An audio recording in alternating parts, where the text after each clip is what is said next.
What is up, guys? It is Mr. T, and I am here today to do our first little lesson on Davinci Resolve.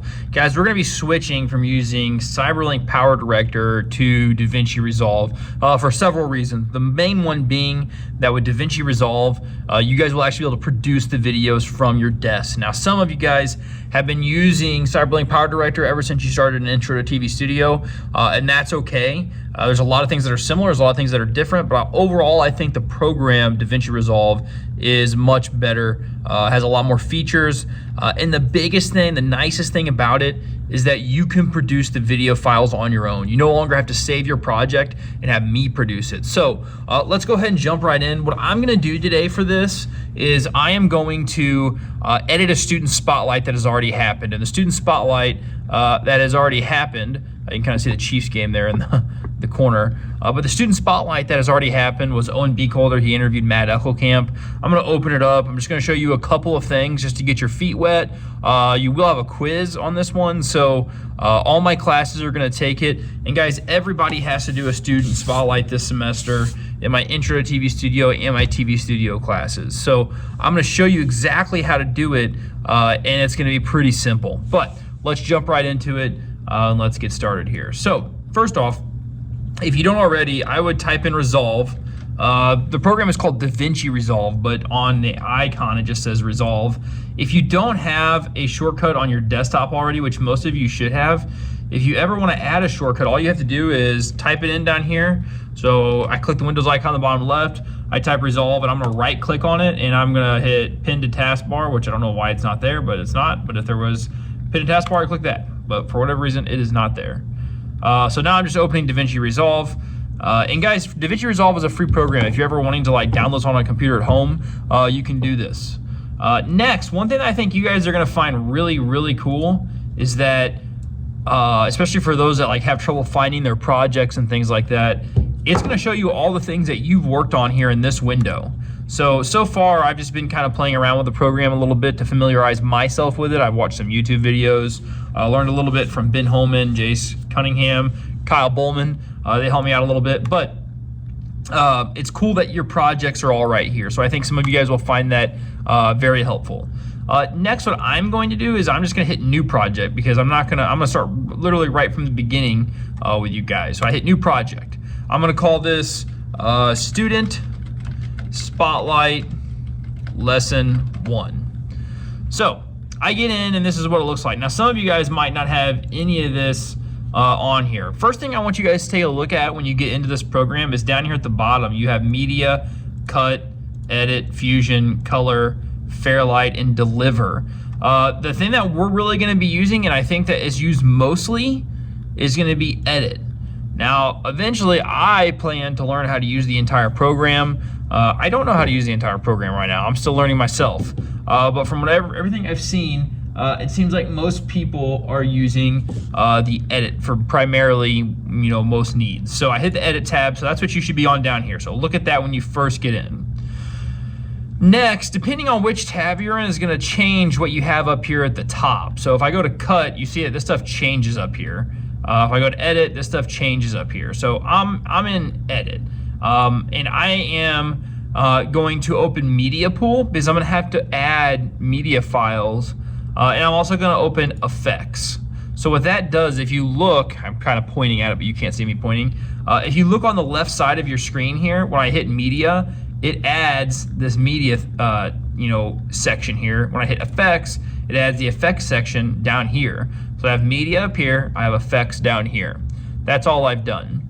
Now over here on the this side, I encourage you to go ahead and just leave Inspector open. Do you have to have it open? You do not have to have it open, but you'll see why it's important to have that open just a little bit. I'm gonna go ahead and close it right now so you can see what it does when I do open it. All right, now with the media pool open, right up here, this is where my media is gonna be. Media is any video, audio files that I wanna add. So I'm gonna come up here and I got two choices. I can either go to File, Import, Media, which is what we did in Power Director, or what I always do, because I don't have to go through clicking file and all that stuff, I just right click and hit Import Media. So if you right click in this No Clips in Media pool and hit Import Media, it's gonna open right up for you. Now, what I've done, and if you want to follow along and try to do this yourself, you can. What I've done is I've gone to the TV Studio folder, which is in our S drive.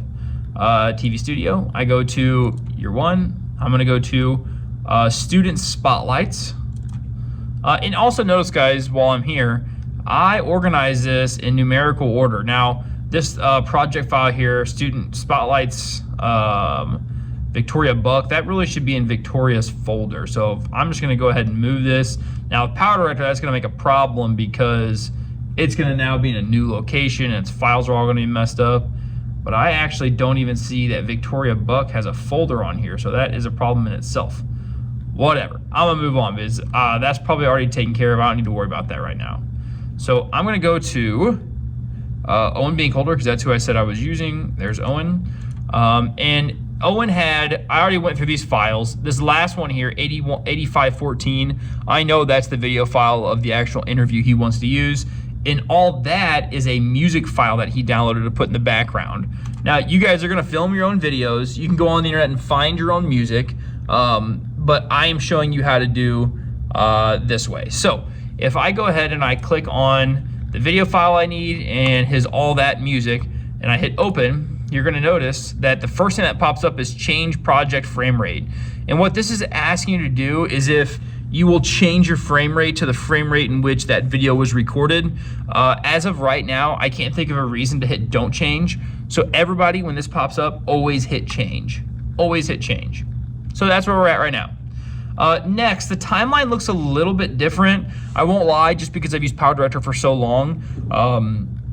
This timeline, I'm not as big of a fan of just yet, but I think over time I will become a big fan of it. So you're just gonna have to get used to it. So what is really interesting about Davinci is you notice that, and this is gonna happen in a lot of different things, that if I click on this video and I scroll through here, I'm gonna be able to see like what was happening in this part of this video. You're gonna see that in text too, which I think is really cool. All right, so what I'm gonna do is I'm just gonna click the video, I'm gonna drag it down here, and it makes a video and audio, because every video is gonna have audio to it. And I have the video file here and I have the audio. It already separates it for me. Now, as of right now, if I click one, it clicks both. So that's where I'm at with this. So I watched this already several times. I already know that in the beginning, Owen has to do a little bit of a double take here. So Owen Binkle to here with. Now, Matt. So yes. What are you involved here at? In the OHS. So he restarts here. So I know he's restarting. Owen Binkle to here with. So since I know he restarts somewhere about right there, and the way I can tell is down here at the audio file, I can tell he starts talking again right here. I want to delete everything in the beginning. Now in Power Director, we hit Control T. This one's a little bit different. To cut and delete this, I have to hit Control B. Control B splits and makes two different clips. Don't ask me why. That's just what the key command is. Now you could, this right here is like the razor. You could click this and actually click on here to make your cuts if you wanted to. To me, it's just bigger hassle to have to click that. I'm just gonna hit Control B on my keyboard because it's faster. So Control B is the auto cut wherever you're at in your video. So now that I know I don't need this part right here, I'm just gonna highlight it and hit delete. And now it automatically moves all my stuff back to the beginning. So now I've gotten rid of that. Owen Binkle to here with. Matthew James Eckelcam. Now, if you're listening to this in headphones right now, you are hearing the audio through not only my phone, but you're also hearing it through my computer screen recording as well. So what I am wanting to do is I am wanting to make sure that my video here is, I'm hoping that this is recording correctly. Last time I used this, I screen recorded the other screen, but we'll just keep going with it. That's a side note. But this audio clip, because it was recorded with a microphone with that camera, it's recorded in mono, meaning it's only coming through one ear. Now, prior to this, in Power Director, I had to go fix all of that for you guys. The nice thing is now you guys can fix it yourself and make it come through both ears. So how do I make audio come through both ears if I notice my clip is only coming through one? Here's how you do it. I go down to audio down here, I click the audio, I right click it, and I hit clip attributes. Now, once I get into here, I go to the audio tab, and then it says it's in stereo, and that's because it did record 2 channels, but one of the channels is blank. And if you listen with headphones on and you know which one's your left and your right, you're gonna know, oh, I have stuff in my left ear, but I don't have things in my right ear for this clip. So to get it to come through both, I know that the one that's left, I need it to be in both. So right now, the right channel has channel 2, I need to have channel 1. So now they're both gonna be getting the same thing, and they're gonna be coming through both. So if I hit play now, Winkle to hear with. I know because I have my speakers here James Ecclecam. that it's coming through both ears. But what's interesting is that if I right click this and I hit clip attributes and I go to audio, if I change it to both the 2, which is the one that I said was did not have audio, and now I hit play, notice I don't have any audio. So what I need is for it to be on the one that's getting the audio, which is channel 1, and I hit OK. So at this point, you guys should be able to fix the problem of having audio only coming through one ear, and that's how you do it. Again, right-click the audio file, clip attributes, audio, and then you change the source right here. That's how you do that.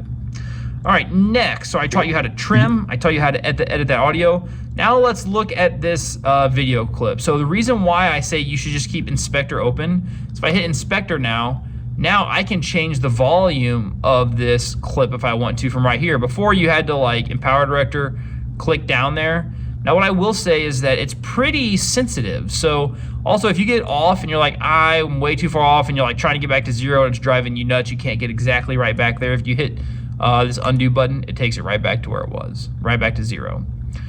So if I wanted this to be softer, I would probably hit play Winkle to hear with. and then start sliding it around while it's playing, because then you can kind of hear how loud it needs to be. And that's going to be important for what I'm going to do next. I'm going to put the audio that Owen used for his interview, which is all that. I'm going to slide that right down here. And now if I hit play,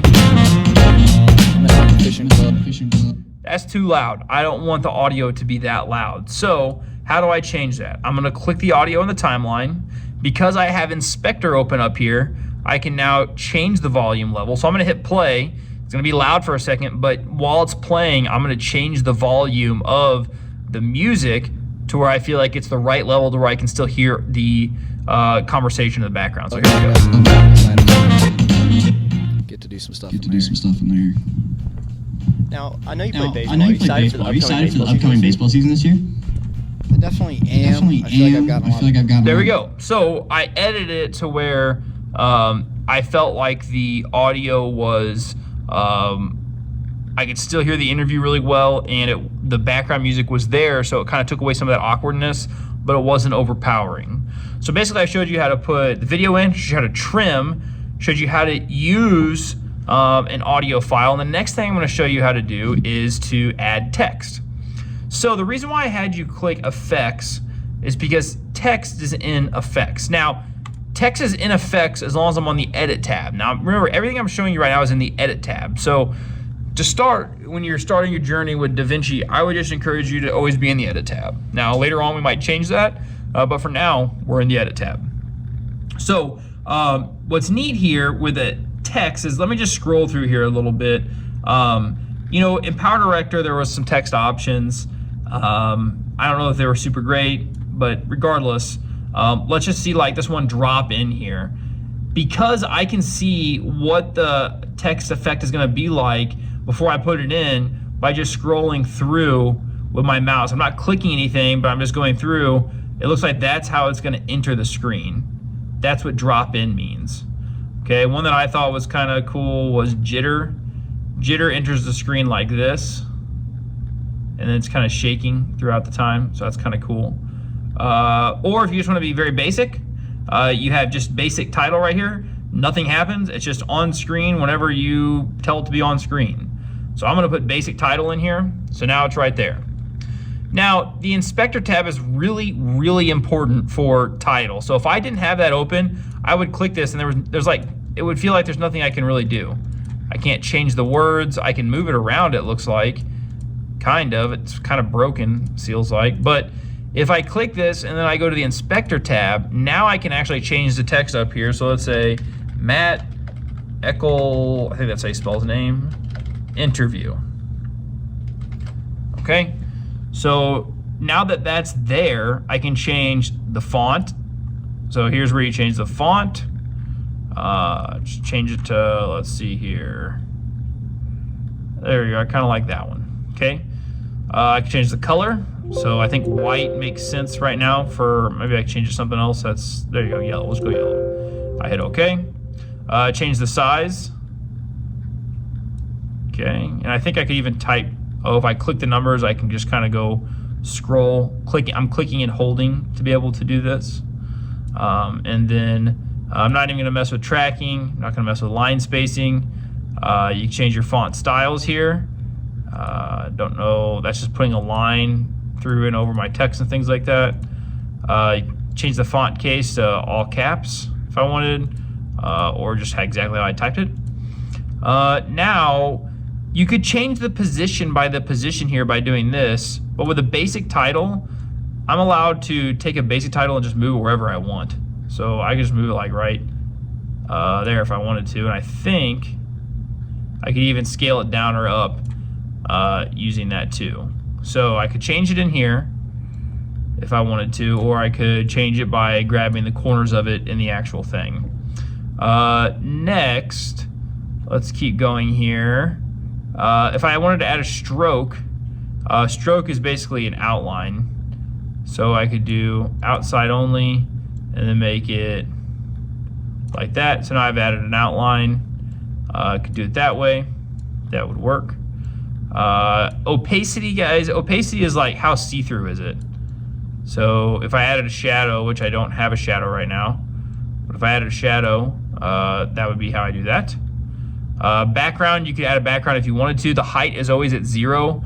So with the height at 0, then there is no background, but if I increase the height, then I can do that. Now I have a background, which would make me inclined to change the width. So I could do that if I wanted to. Looks like Matt's got Cuba colors now. But I'm gonna change the, and here you go, here's a good example of opacity. If I turn opacity all the way to 100, then it's not see-through at all, but if I turn it down some, then I can see through, if you see that right there. For the sake of this, I'll just leave it like that, I guess. The only thing I don't really see right now, and maybe it's just because that's the font style, is I don't see like bold italicize or anything like that. So there's that, but that's the only thing I really can't find right now for maybe this particular font. But anything else I need to see here? I don't think so. That's all I'm gonna talk about for this. Understand that there's a lot of things that you can change. You can actually do all the keyframes and changing of text from within here. But I'm not actually gonna go through keyframes right now because I think that's too advanced for just this first video. But I showed you how to add audio, I showed you how to trim. Remember, Control B is to trim. That'll be a quiz question for sure. I showed you how to add text. I told you that we're always using the edit tab right here. I told you that we're pretty much always leaving inspector open so that way we can inspect or change the things that we click on over here. Last thing that I will show you is kind of nice. It has a built-in fader, so you don't actually have to apply a fade to it. But if I go to my text and I want it to fade in, all I have to do is grab the top left corner of it, and I can do the same thing for the thing on the end and hit play. Now my text faded in, and you'll watch it fade out here. There, it fades out. And I can do the same thing with my videos too. If I wanted it to start dark and then fade in, here we go. Matthew. Pretty easy. So that's pretty nice. Last thing I will tell you, if you come over here to effects, if I go over to effects, all these effects can actually be applied to, maybe it's video transition. If I go to video transitions, all these video transitions can actually be applied to the text as well as the videos. So if I want, you know, let's try block glitch. If I drag that up to my text, now my text is actually going to start that way. Now here's what I will also tell you. The more stuff you add, when you try to play it at first, it's going to take it a second because it's trying to process what you've given it. Now, when you produce the video, won't have any lag or anything like that. But the first few times when you're trying to watch it, it's going to have that because it's the computer is trying to process what it is you're trying to do. So when I hit play, it's already running faster than it did the first time. James. But the only problem is that sometimes it doesn't give you a very good idea of what it's going to look like. So it's a little bit of trial and error, but if you keep it simple and you don't use those, then you don't have to worry about it. Now, obviously, if we had much higher quality computers, we wouldn't have to worry about that. But we don't have that much higher quality computers, so we do have to worry about it a little bit. Next thing that I'm going to do is I'm going to show you how to produce a video now. I've already got 20 minutes into this, so basically I showed you how to open a project, how to import it onto your timeline, import it into the media pool, and then how to trim, remember Control B, how to add text, how you can fade text, how you can apply video transitions to text, edit your audio, make it to where if it was recorded in mono, meaning only coming through one ear, how to put it in 2 ears. And now I'm just gonna come over here just to make this video much shorter. I'm gonna hit Control B. I'm gonna delete all this because I am gonna produce this little bit that we have recorded here so far. And to produce, once you're ready to produce, you go to the Deliver tab. Now the Deliver tab, you have some options on how to render this. Now remember, most of our stuff always goes to YouTube. So YouTube 1080p. 1080p is a pretty high video quality compared to some of the video formats I was producing in PowerDirector. But if you want your video to retain its quality, click YouTube 1080p, and then you can just leave all of this stuff the same. And I'm gonna hit Add to Render Queue.